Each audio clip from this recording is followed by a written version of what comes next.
Eclesiastes, capítulo 12. De tudo que se tem ouvido, a suma é: teme a Deus e guarda os seus mandamentos, porque isto é dever de todo homem. Versículo 13. O último capítulo de Eclesiastes aborda 4 dos temas bíblicos mais questionados no meio cristão: criação, morte, observância dos mandamentos e juízo. Vejamos hoje que, assim como o pregador escreveu com retidão palavras de verdade dadas pelo único pastor, toda a Bíblia explica a verdade sobre estes 4 assuntos sem deixar margem de dúvida. Vejamos. Primeiro, lembra-te do teu Criador. O relato da criação apresentado em Gênesis é tão real quanto o relato da redenção apresentado nos Evangelhos. A expressão lembra-te também aparece no 4º mandamento da lei de Deus, Êxodo capítulo 20, versículos 8 ao 11, que, por sinal, é o único mandamento que nos remete a Deus como Criador. O livro de Salmos confirma o relato de Gênesis, Salmo 33, versículos 6 e 9, Salmo 104. Jesus falou sobre a criação, Marcos capítulo 10, versículo 6. João confirmou o relato original, João capítulo 1, versículos 1 ao 3. Paulo fez referência à criação, Romanos capítulo 1, versículo 20, 1 Coríntios capítulo 15, versículo 45, 1 Timóteo capítulo 2, versículos 13 ao 14. O livro de Hebreus aponta para o relato de Gênesis, Hebreus capítulo 11, versículo 3. A primeira voz angélica diz: adorai aquele que fez o céu e a terra e o mar e as fontes das águas. Apocalipse capítulo 14, versículo 7. Segundo, e o pó volte à terra, como era, e o espírito volte a Deus que o deu. Além de ser mais uma confirmação do relato da criação do homem, Gênesis capítulo 2, versículo 7, também desmistifica a verdade sobre a morte. A Bíblia afirma que a matéria-prima, o pó da terra, volta para o seu lugar de origem e o espírito, ou seja, o fôlego de vida, retorna para Deus, o doador da vida.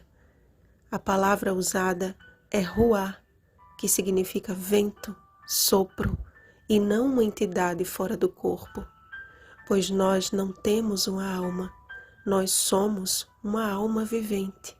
Gênesis capítulo 2, versículo 7, Ezequiel capítulo 18, versículo 4.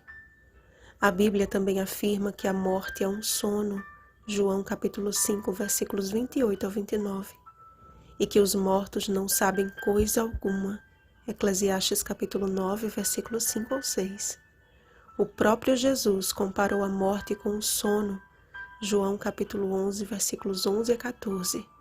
E o apóstolo Paulo também, 1 Tessalonicenses capítulo 4, versículos 13 e 14. Terceiro, de tudo o que se tem ouvido, a suma é: teme a Deus e guarda os seus mandamentos, porque isto é dever de todo homem. A conclusão apresentada por Salomão é a mesma que foi apresentada a Adão e Eva antes do pecado, aos homens antes do dilúvio, a Israel no Êxodo e a nós hoje. Apocalipse capítulo 14, versículos 7 e 12. O maior salmo e capítulo da Bíblia é dedicado inteiramente à exaltação da lei de Deus. Jesus disse: se me amais, guardareis os meus mandamentos. João capítulo 14, versículo 15. Tiago reforçou: pois qualquer que guarda toda a lei, mas tropeça em um só ponto, se torna culpado de todos. Tiago capítulo 2, versículo 10. João confirmou: porque este é o amor de Deus, que guardemos os seus mandamentos. Ora, os seus mandamentos não são penosos. 1 João capítulo 5, versículo 3. Paulo reforçou: a lei é santa, e o mandamento santo e justo e bom. Romanos capítulo 7, versículo 12. O povo de Deus dos últimos dias será conhecido como os que guardam os mandamentos de Deus. Apocalipse capítulo 12, versículo 17. E há algo bem claro e definido no final do verso 13 do capítulo de hoje. A observância dos mandamentos é o dever de todo homem. Quarto, porque Deus há de trazer a juízo todas as obras, até as que estão escondidas, quer sejam boas, quer sejam más. Chegará o dia em que todo ser humano terá de prestar contas ao justo juiz. Atos capítulo 17, versículo 31. Manifesta se tornará a obra de cada um. 1 Coríntios capítulo 3, versículo 13. E cada um será julgado com base na lei da liberdade.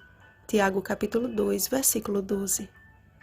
Tiago chama os 10 mandamentos de lei da liberdade, lei sob a qual seremos todos julgados, e ainda reforça: mas aquele que considera atentamente na lei perfeita, lei da liberdade, e nela persevera, não sendo ouvinte e negligente, mas operoso praticante, esse será bem-aventurado no que realizar. Tiago capítulo 1, versículo 25. Paulo afirmou que Romanos capítulo 13, versículo 10, em Romanos capítulo 13, versículo 10, que o cumprimento da lei é o amor. O apóstolo João escreveu: nisto é em nós aperfeiçoado o amor, para que no dia do juízo mantenhamos confiança. 1 João capítulo 4, versículo 17. A lei de Deus, além de ser uma expressão do seu caráter e uma manifestação do seu amor, será a base legal de seu juízo. Amados, o Espírito Santo tem nos guiado a toda a verdade. João capítulo 16, versículo 13. A função da verdade é de nos libertar. João capítulo 8, versículo 32. E para a liberdade foi que Cristo nos libertou. Gálatas capítulo 5, versículo 1. A escravidão deste mundo destrói. A liberdade em Cristo nos salva e nos move a cumprirmos o nosso dever por amor. A obediência, portanto, é uma prova de amor. Vigiemos e oremos. Bom dia, livres em Jesus. Rosana Garcia Barros.